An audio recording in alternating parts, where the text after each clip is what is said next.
Greetings, everyone listening. Guess who's back? Back again.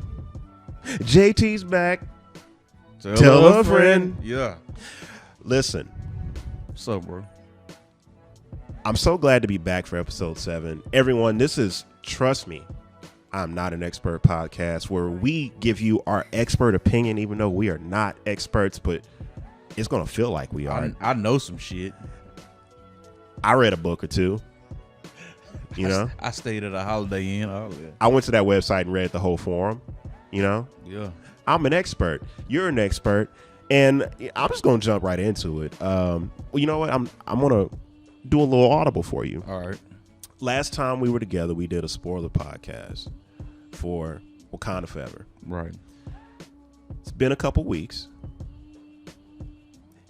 I'm gonna leave you with a question, and you can answer it now. You can answer it at the end of the podcast. Do you think that Wakanda Forever was better than the original Black Panther, on par, or worse? No, it's worse than the first one. Do you want to expand on that now? Yeah. I've been thinking about that too. Yeah. It's crazy you said that. I mean, just the star power, in my opinion, isn't there. The absence of Chadwick is definitely felt Across the board. Yeah. The story and how it drags, because we're trying to do more of a introduction for our villain. We don't get right into it. That slows the movie down a ton. We didn't really have that in the first one. So that extra 50 minutes is like somebody else's movie. Do you think that was a product of not just the rewrite, but also because of Letitia Wright's anti-vax thing, where they had to do reshoots because of her? Nah, I think it's just a flat out rewrite. Okay. And a time deadline. You know, the mouse wants his money. And they making that money too. Yeah. Not at the same clip as the first one, but they making money. I'm still undecided whether or not the movie is where it falls, but I will say that it's pretty fucking close. I mean, even from the standpoint of what we just said, star power, fucking Michael B. Jordan pops in, Yeah, steals that scene. yeah, man. And There's a lot of scenes still going on, and I called that. I knew that was gonna happen, but it's still like to see him come steal that scene. I was like, damn. Now just think back to the first one. Half the movie was this motherfucker being our favorite villain. being Killmonger. Right. Do like Namor as a villain. I'm still deciding what's the better villain. I like the actor and the delivery. It was great. It was great. Great. Yeah. Nah, I think that was spot on. That was very good direction. That was very good acting and delivery. I am going to go see it again. Okay. And I have a better feeling. But as of right now, I'm going to say that it is slightly better.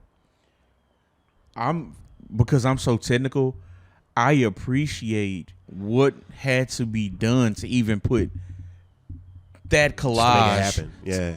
up. The fact that the movie is successful in executing what it needs to do, like we said in the podcast, is just amazing all in itself. Right. Like to know what they were up against, to even put that out as a product, that's what I like the most. Yeah. To me, that's what makes it a good movie. Yeah. Okay. All right. Yeah. Sorry to throw that curveball at you, but No. I know. I did want to talk to you, but I was gonna call you and be like, "Yo, you still like this shit?" Yeah. We didn't have a chance to really debrief again. Yeah.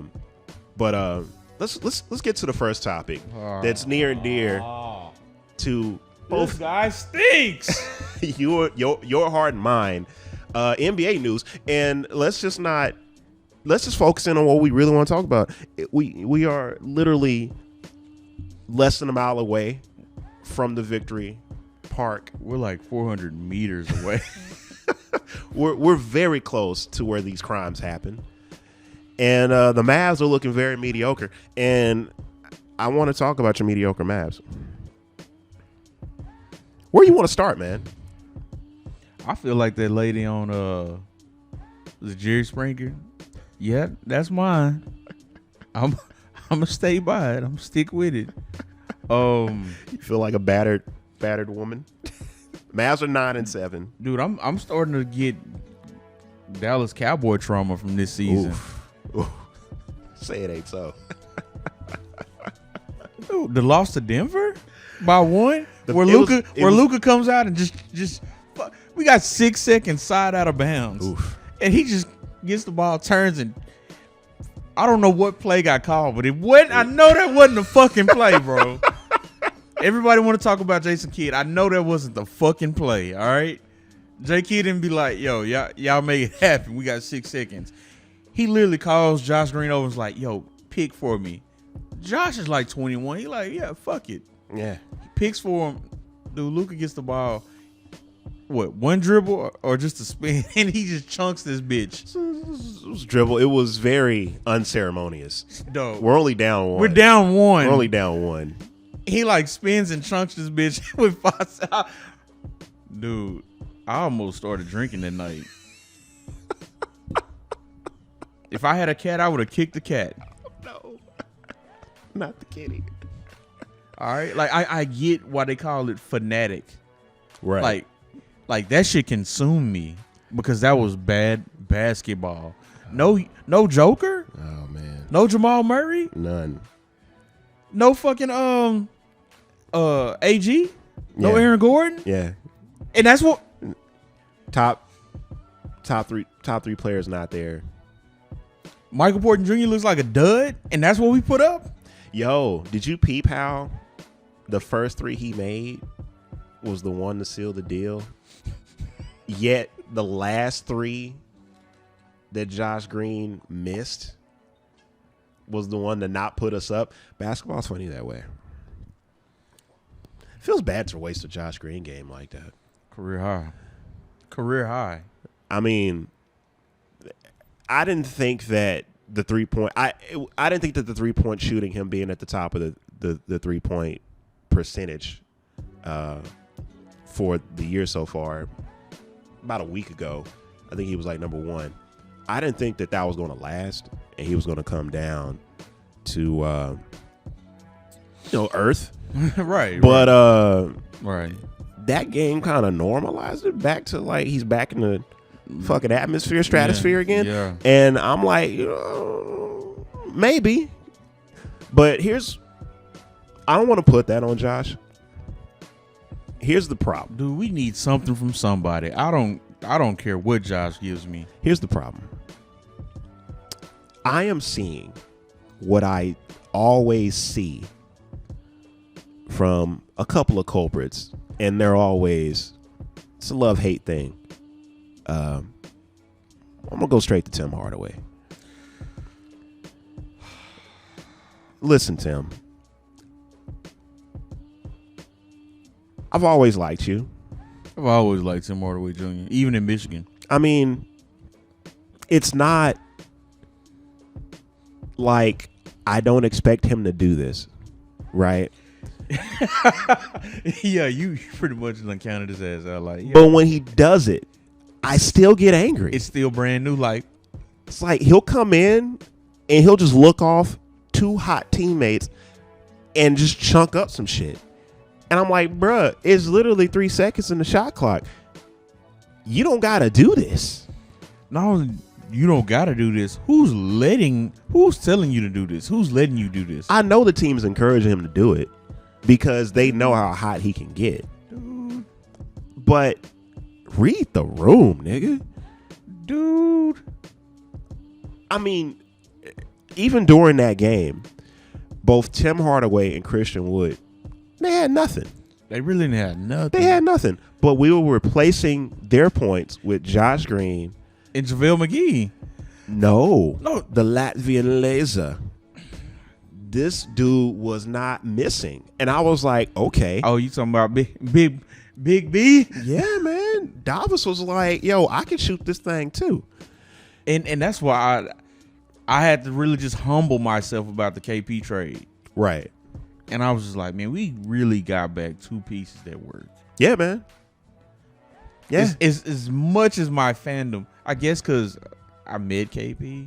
You know, like unicorns? and I was just like, this could work. Yeah. I saw it. It could work. It could. Not in this universe, but it could work. Like, I saw him in the lobby here, and I was just like, I'm that close to greatness. Because when I first moved here, Tim Hardaway Jr. stayed here. Okay. And I guess of course they cool, because he taught the sisters. Yeah. He talks to black chicks. Yeah. So it makes perfect sense. They came together in a trade. Makes perfect sense. Yeah. They played in New York together. They played in New York together. Yeah. Davis, I like Davis. Gives the effort, and like you say, he can get fucking blazing. And he did. He was like 5 for 6. And this is what, game 3 back? 2. Game 2 back. Yes. Blazing. Yeah, man. Quick. You could tell that he was, not in game shape because all the quick fouls he was getting on defense. Because motherfucker was blowing by. Yeah, he was just like, what? But overall, man, like, my point is that in that game ecosystem, JaVale did give us something. JaVale's giving us something. And I thought that shit was over. Like, he was getting some coaches' decisions.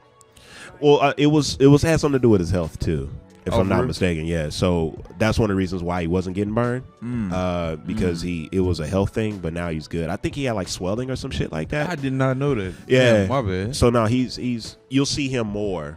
Okay. He probably won't start, right? But you'll see him more, kind of giving, especially since Kleber's hurt. So you'll definitely see him more now. Maxie, you're my boy. Miss you, Max. You probably could have fixed that whole game. 1 point. I mean, I know you can give us 1-3 and a couple blocks, but anyway, my point is Tim Hardaway Jr. in that situation. Oh my!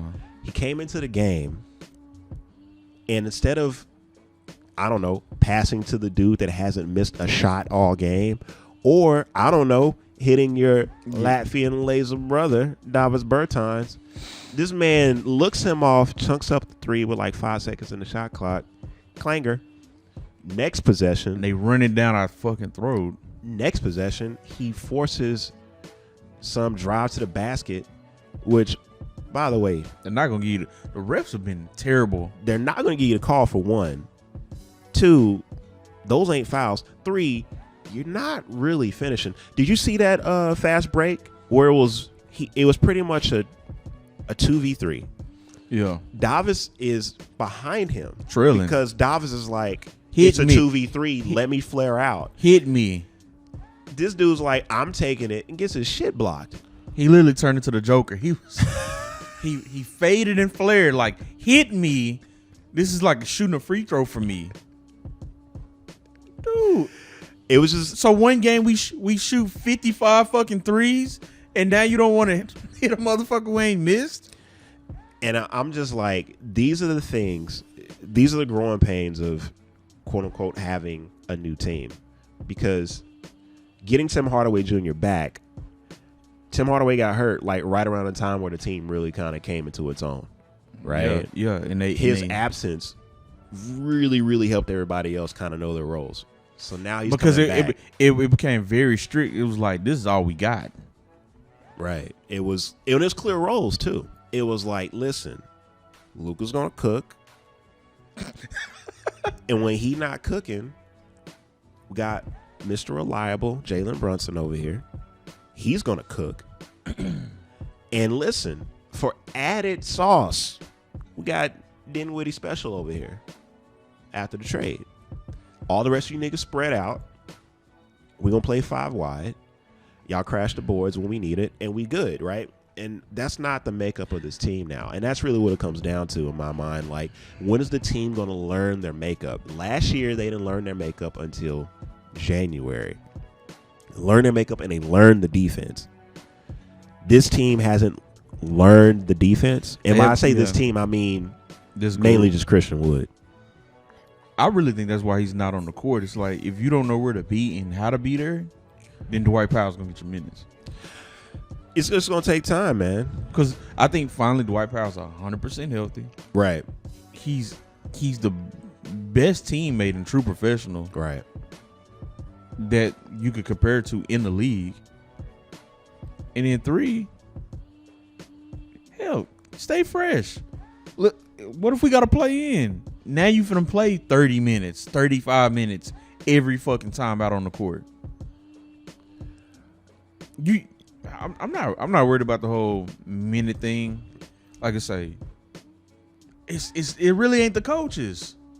It's not, bro. Nah, I mean, we've lost a lot of close games and we've won a lot of close games. So you can kind of chalk that up to coaching. However, I am not going to put it on coaching in this instance because of the fact my eyeballs saw men out there playing bad. Okay, I mean, it's like that was bad basketball from a team we supposed to beat them on paper. We supposed to beat them on 2K. On 2K, supposed to beat them with our eyes closed. It's and we here in Dallas. It ain't like it was a road. It's a homestand. Yeah. Oh my god. Homestand continues tonight, playing against the Celtics. We're finna get slapped around. We'll see. Well, no, we're not, because we always played our fucking competition. We play up. We always played our competition. We play up. We'll see, man. Some bums walk in here. Now we're bums. the league leaders walk in here. Guess what? Finna get work. Mavs are currently number 8, but we're not 20 games in. I'm going to overreact, but I'm not overreacting too much. I'm gonna overreact, so you can. All right. I appreciate that. Both of us can't lose it. All right? We'll see how they do, man. What's your prediction for the game tonight? Are you picking your Mavs to win? Close loss. Close loss. Okay. You know what, Ken? The redemption starts now. We're beating them by at least 10. We haven't done it all year. Hold on, let's check the injury report. Is Jason Tatum not here? He's here. Say. And he's looking MVP-ish. All right. But guess what? You know who else is looking MVP-ish? What's up? The league leader in scoring this year. Luka. So yeah, man. Doncic. Oof. Everyone's gonna show up. I'm not gonna lie. When he cooks, you gotta just shut the fuck up and watch. Yeah. Eat it. Like, all the doubters, all the haters. How's he doing it? I don't even care at this point because he's done it so much. He's beating everybody. I'm not gonna lie. Can I have an honest moment? Go for it. As big of a Maverick fan as I am, I did think he was a fluke. Are you talking about season 1, 2? Just period. Season 2. Okay. Cause season 1, he's a rookie. Don't nobody know his stuff. Season 2, yeah. I was like, there's no way he can have the same year. That was the bubble season, right? Yeah. And okay. He did it again. In the bubble. Season 3, when he got extra spicy, because now I'm stepping back left and I'm stepping back right. Because everybody knew he was going to step back left. And so you could crowd him. Because I think a couple of times Christian Woods crowded him and made him shoot up some junk. Because he would step back left. I'm not in the NBA, and I was picking up on that. I was like, dribble, between dribble, step back left. Okay. All right. Dude, he got all of the game. Yeah, man. All right. No. I had to be honest. No. Have we ever talked about that? You can hijack as much of this podcast as you want to talk about the brilliance of Luka. All right. Have I ever told you that? How much you love Luka? No, that I thought that I closetly thought he's a fluke. You've never taught me that. This is brand new. This is breaking news. Yeah, and that he was gonna burn out. No, nah. I've never heard this from you, and it's kind of refreshing. Just to get a surprise on a podcast like this. It's refreshing to know that he's the real deal before the money. I see what you did there. Yeah. So when it was time to give him the money, give him the fucking money. There's no question. No, yeah, I have no yo. Here's the max. Go get that shit done. Here's the max. Let's move on. You know. And guess what? And guess who wasn't the real deal? Fucking Michael Porter Jr. How's that aging? Hey man, I was not. No, when they signed him big, he was like, you gotta sign. Man, he's looking like a dud. He's looking hurt again. He's looking hurt again. But you don't. You're burying the context of why I said that. They play in Denver. no one comes to play in Denver. So they got to keep. So they had to do it. Yeah, they had to keep When you that's why I said it. It wasn't because I felt like he deserved the money. It was because the same reason why they have all their talent. When you hit on a Joker, on a Nikola Joker, when you have to pay it. When you hit on Jamal Murray, you have to pay. the Human Torch, because they're gonna go. You'll end up being like Utah. they're gonna go. Yeah, You know what I'm saying? So that's the only reason why I said it. Anyway, you're saying barely lose. I'm saying win by 10. You want to you got any more NBA you want to talk about? We move on to the NFL corner. I kind of touched on it last week. Yeah, Steph Curry 50 ball, and like it's prime chef. Man, It's prime chef. Chef won't cool off until after the holiday, and then we'll be like, "What happened?" He does this every year. He comes in, and we're like, "Oh my God, Steph Curry is the greatest player ever," and he cools off for like about a month or two, and then after the All-Star break, he's back at it again, and we're like, "Why do we ever doubt this man?" I think the casuals do that, and I know that's a slur. I never doubt it.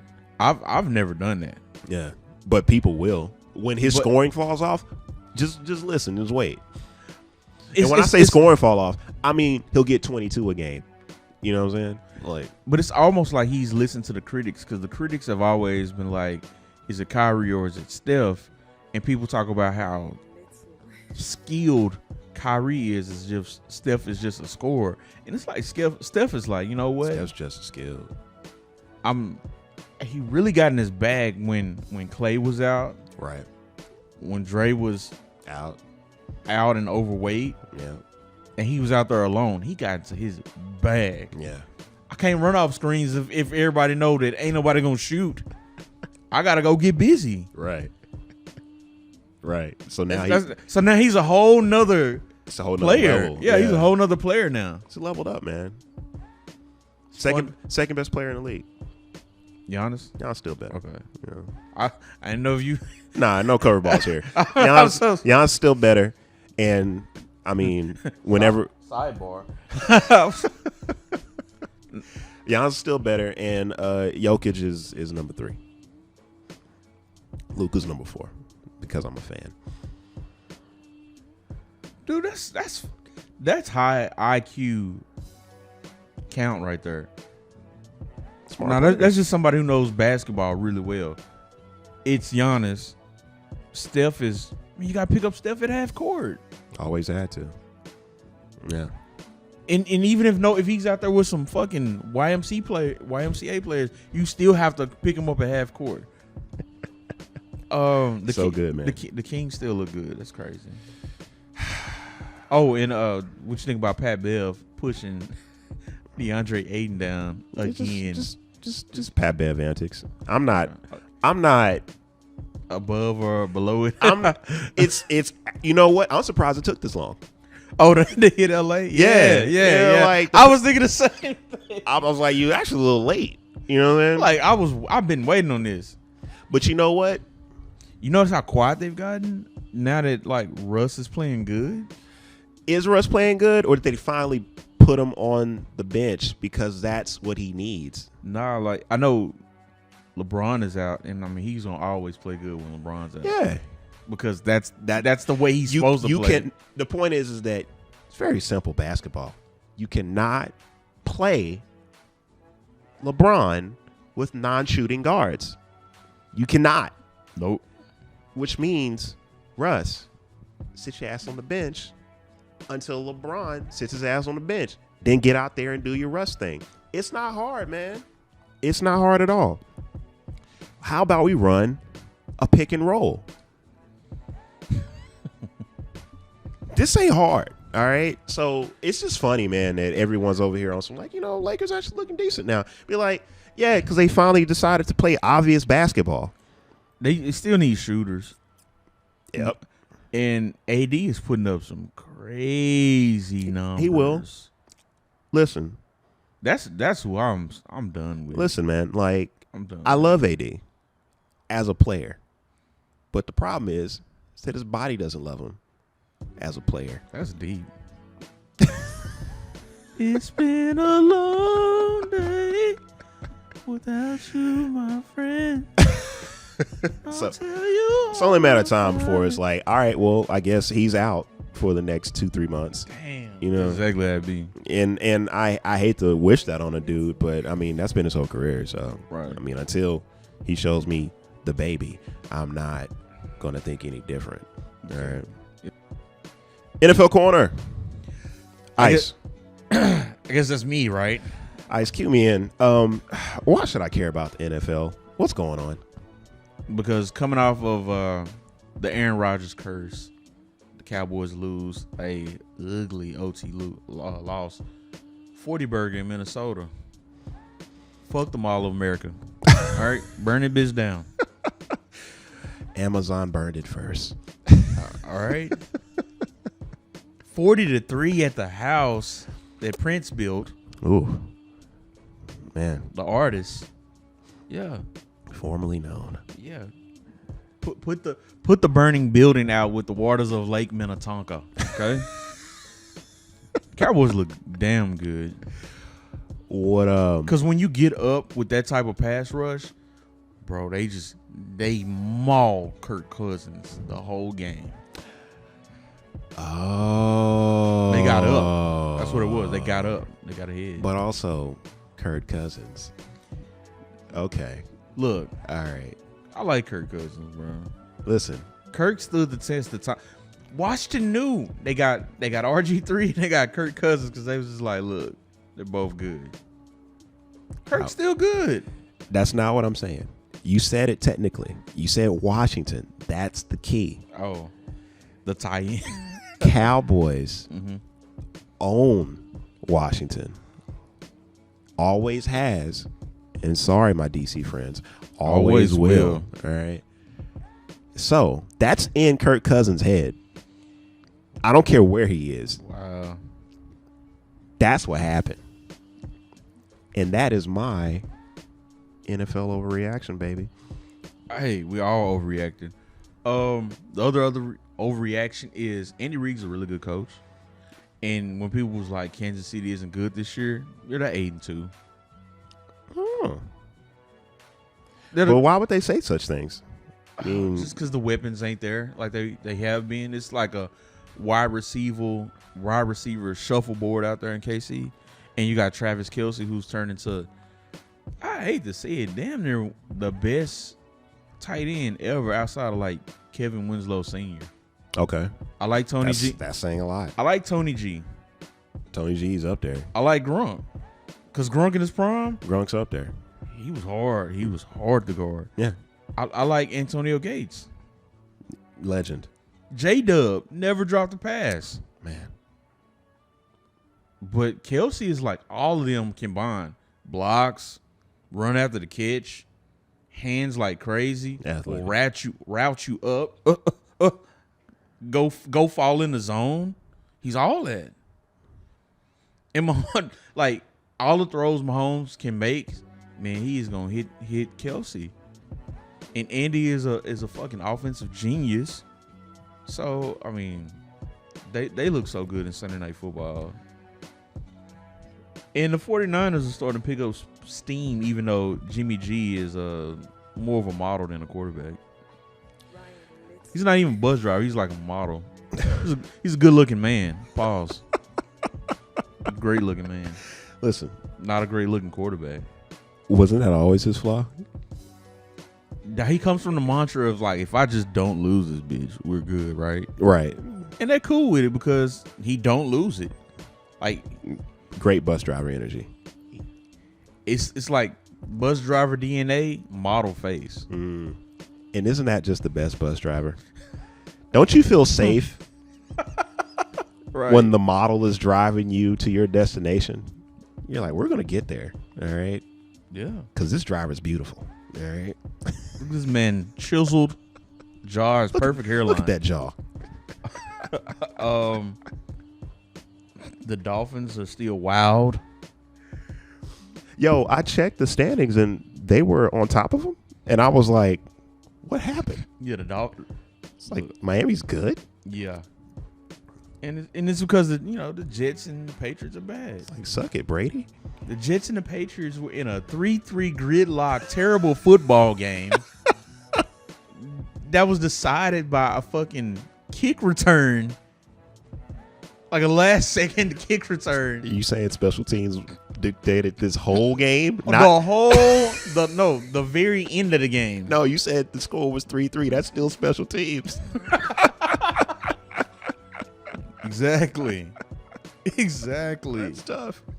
And Belichick is like, yo, I get it done. I don't care how I get it done, but I get it done. Dub's a dub. Fuck you, Jets. That's tough. It's like, and I really like Belichick, but man, New England ain't got nothing. The dynasty had to die eventually. It did, and they should have paid Garoppolo.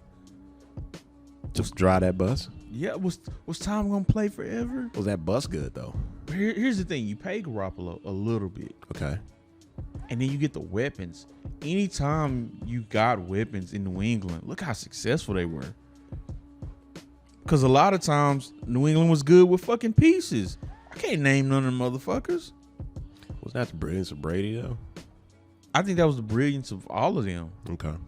Some of its parts kind of thing. Yeah, I mean, because granted, Brady's old now, but like he got all the talent in the world in Tampa. And Oh, really? Tampa got hella weapons. And they're just washed? I mean, and he's just washed? Say he's fading. Okay. It's starting to. Okay. Yeah. How many games has Tampa Bay won? Like 5? They are fighting. Yeah, it's around 500. They're fighting in the NFC South with a ugly Atlanta and New Orleans team. They're all like 5-5 or some shit? Yeah. Okay. All right. Well, that's enough. The NFL is in a weird spot. That's enough. okay. All right. Let's switch gears. Pop culture. What's that? It's where we talk about things that are unsports related, that are popping in the pop culture world. Motherfucker, did you read the headlines? It's fantasy fiction action. Listen. Not pop culture. Listen. Fantasy fiction action. I'm switching gears. All right. No. I'm one of the hosts. Do what I want, damn it. Let me tell you something. For the people that are listening, the people that will listen, there is a show that was made to do greatness. All right. Gather around, children. Have you cranked up your Disney Plus yet? You know what? Don't worry, because Disney's got you. It's called Andor. And the show is so good, pay attention, that they are going to be releasing the first 2 episodes on Hulu and Freeform and all their other shit that they got in their umbrella, because guess what? The show got the juice. They're like, more eyes needed. They're like, listen, we have done something brilliant here, and more people need to see it. I think it's only just for the holiday or some shit. It might be a permanent thing that they want to do later, where, eventually they'll put all their shows on all their other streaming platforms. Wow. But I want people to understand that means something. So don't just listen to me rave about the show, because I'm going to do it. No. But think about the metrics where the motherfuckers counting the money at Disney was like, we need to do this. All right. The mouse ears are good at math. It's very rare where I have expectations that are high and they get beat. But this show has done that in spades. It's to the point now where I can definitively say that this is my favorite Star Wars thing ever. And that's saying a lot. I'm saying a lot. Because I'm a big Star Wars fan. All right. I have a whole Padawan braid in right now, so Yeah. it's real over here. Yeah. It also means that it's kind of a double-edged sword, because here's what happened. Now I know how good Star Wars can be when you get away from the tropey, this is good, this is bad, light side, dark side, because that's been explored for decades. This is grayscale. Let's get in the rest of the universe. Spy espionage. Let's get into these obscure characters that weren't really too canon, but let's really get them and build on them, make them real, and make you care. And then let's explore things that aren't new, but are new to Star Wars. And that is police brutality. That is the dangers of totalitarianism. That is what it means to be in the hood, struggling, trying to make some of yourself, and everyone else doing the same thing. And just by sheer coincidence, you are sparked. And now you're on this journey that you can't stop. Where pretty much that trope where heroes aren't are made, right? They're not born, no, right? And that's different for Star Wars. Star Wars, like we got Luke Skywalker from the jump, born a hero. He wants to be a Jedi. That's all he wants. Anakin, because his dad was doing it. You know what I'm saying? Anakin was, spoiler alert, Anakin is his father. Anyway, this is different. This is where Cassian Andor, he's just a regular ass dude like you and me. He's hustling on them streets. Trying to put it together. He's shooting at bitches when he can. Motherfuckers owe him money. He's like, yo, I'll pay you next week. You know what I'm saying? Sorry, he owes them money. He owes them money, Sorry. yeah. And he just gets galvanized by this traumatic event that the whole season is just the way that the creator phrased it is the education of Andor. And the whole series is just going over this whole time of his life where he goes from a dude that is really kind of like we are today in America, where we're kind of like, voting don't really matter. I don't really care about that shit. That shit don't bother me. That shit don't matter to me. And all those little problems that were either on the news or that was affecting other people comes home and affects him. And then all of a sudden he can't go back. Right. He has to respond. These are things that are in Star Wars. This is shit that should be in everything. This is in Star Wars. This is the most un-Star Wars show because of the God Gilroy doing his Gilroy things, giving you some of the sauciest dialogues, the sauciest monologues you have ever heard. It'll bring you to tears. It'll stir your heart. You'll be invested. And God damn it, you should watch the fucking show. Spoiler alert, there's 2 seasons. Season 1 just wrapped up. Season 2 is filming now. And it's supposed to So they knew pretty they much had be it. sauce. Oh, yeah. Damn. Yeah. And that's all I'm going to say. It is a high bar to clear. And I don't think that other Star Wars creators that are making Star Wars stuff now are going to be able to top this. But it is going to create the expectation that this is what can happen. They're going to have to leave some of that old canon behind. They're just going to have to, in my opinion, really put down the old light side, dark side. This is good. This is bad. You need to explore the gray now, because that is more human. That is more compelling. And plus, the old light side, dark side, like I said, that kind of story has been done since the first Star Wars, so 40 years, you know? And if you're not going to add more to the light side and dark side, which they really haven't, they're still kind of revolving. It's tapped out, man. Yeah, they're revolving around the initial families. Yeah, the Skywalker family, I mean, that's been done. I mean, then you had the whole Clone Wars thing, and that's been done and explored a lot. And then, I mean, you had you have the Mandalorian, but that's really carried and galvanized by young Grogu. And you know, that'll sell some plushies. Grogu? Yeah, that's Baby Yoda. Yeah, Baby Yoda. Yeah. His name's Grogu.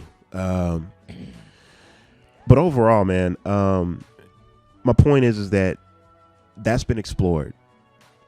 It's been done. We've seen it in the prequels. We've seen it in the new trilogy. Yeah. Like the whole like you're good, I'm bad, let's fight kind of thing. I'm right, you're wrong. Right. It's different. What I never get tired of is Norse mythology, though. Norse. Yeah.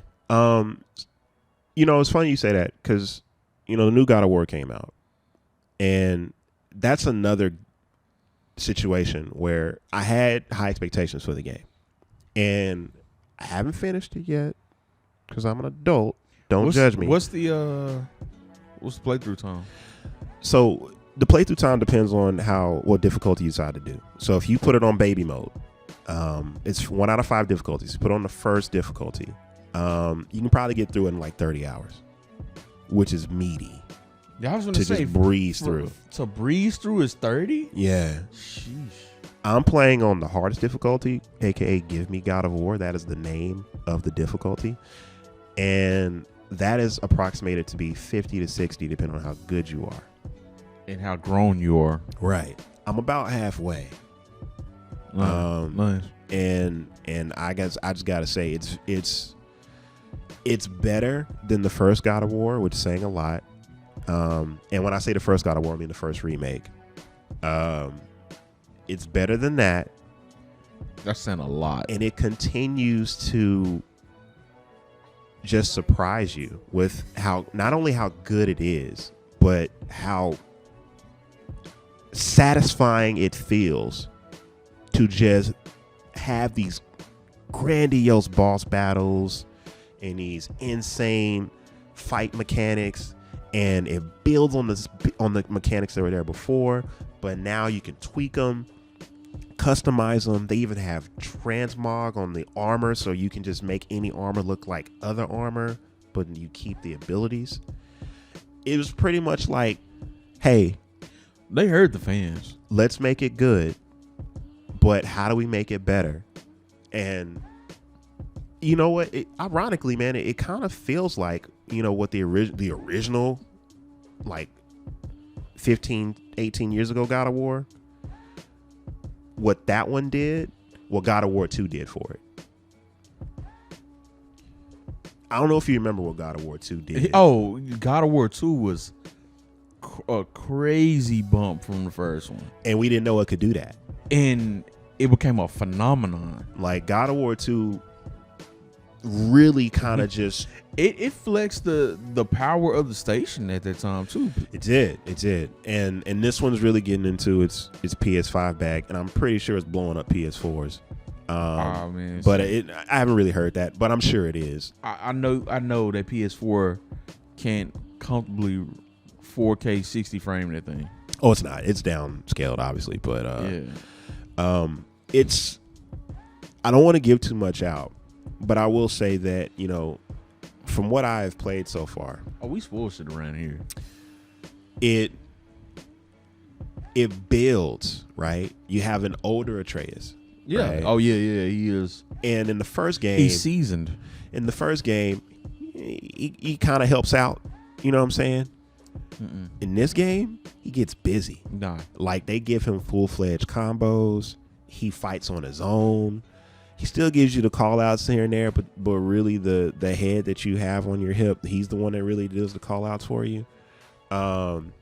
Meanwhile, your son's getting busy. There's parts where you just fight as your son, and his moves are fully fleshed out, and he gets busy. Yeah, he has a different fight style. But to be honest, what is his weapon choice? He still has the bow, but he gets busy with that bow. Wow. So you can not only can you shoot with it, but because he actually physically fights with the bow, he has combos with that bow. So he's like fucking niggas up with that bow, like just side swinging all that. And he's a god too, so he has powers.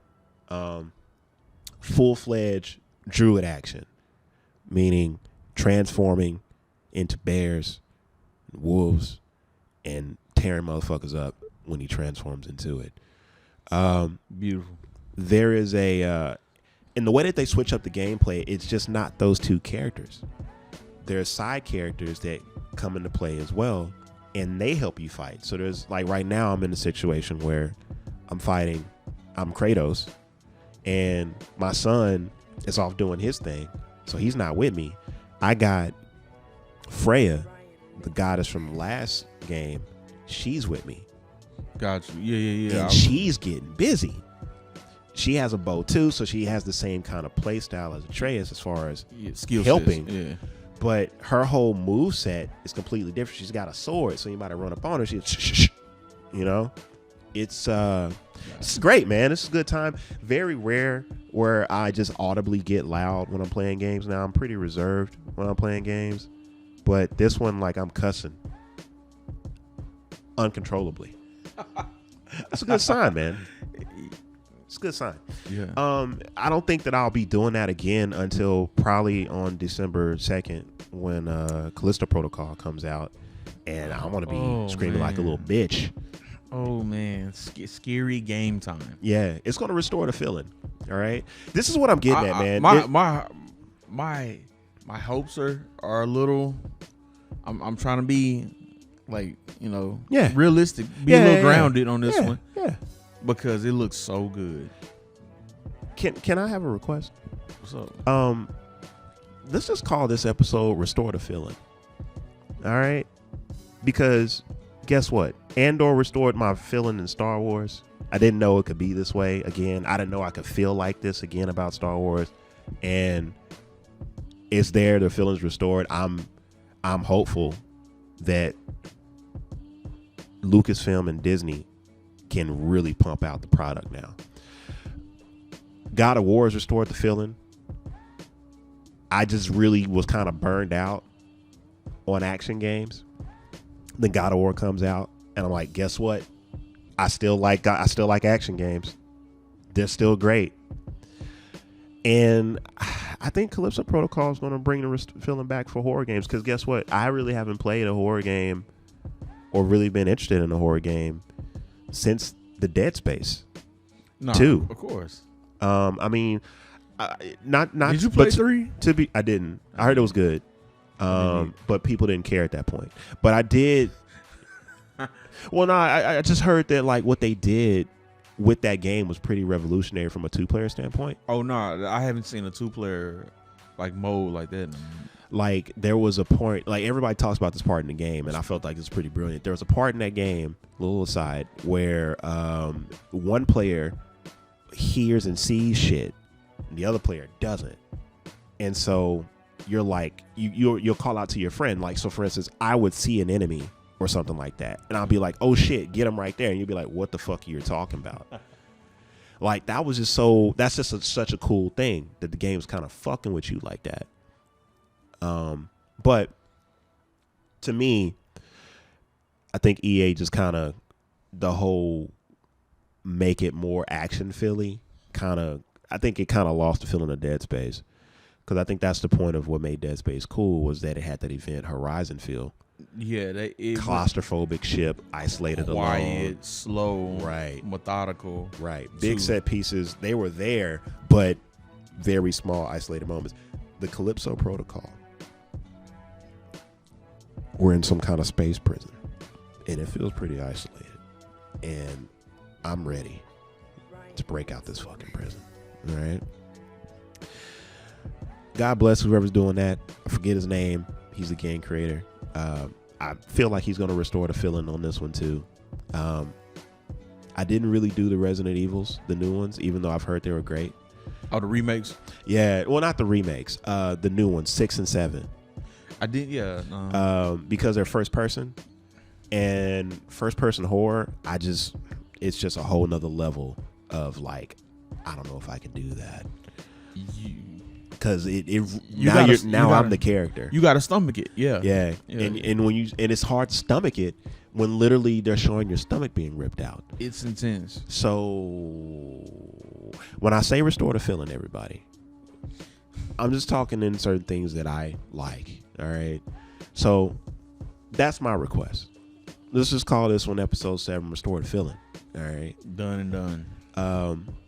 Seems like the Cowboys are trying to restore the feeling. Seems like the Mavs, we hope, can restore the Needs feeling. to restore the fucking feeling. And, good job for Andor and Tony Gilroy's team for restoring the feeling in Star Wars.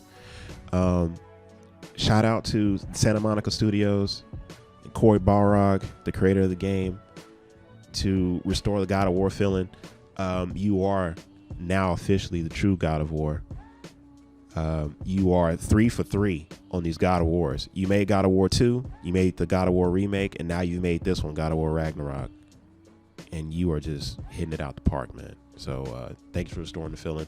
And I apologize to the creator of the original Dead Space and the Calypso Protocol. I forget your name, but I fucks with you. And I can't wait to play your game. And I hope it restores the feeling. Mm-hmm. And that's all I got, man. You ready to get out of here? Yeah. Anything else you want to leave the people before we get out? It's holiday song. It is. Roast your be smart, stay dangerous. Cook your meats properly. Be with your loved ones. Give them a high five. Yeah, whatever that looks like for you, do that. And just whether it's a Friendsgiving, right, or it's a Thanksgiving, which actual family, or maybe it's just, I don't know, you're in a weird place where you got to like video call somebody. Like, just cherish the moment. You know what I'm saying? And we back at you next week, man. We'll talk about it. Trust me, I'm not an expert. I'm JT. That man over there is Ice. We'll catch you next week. Peace. Peace.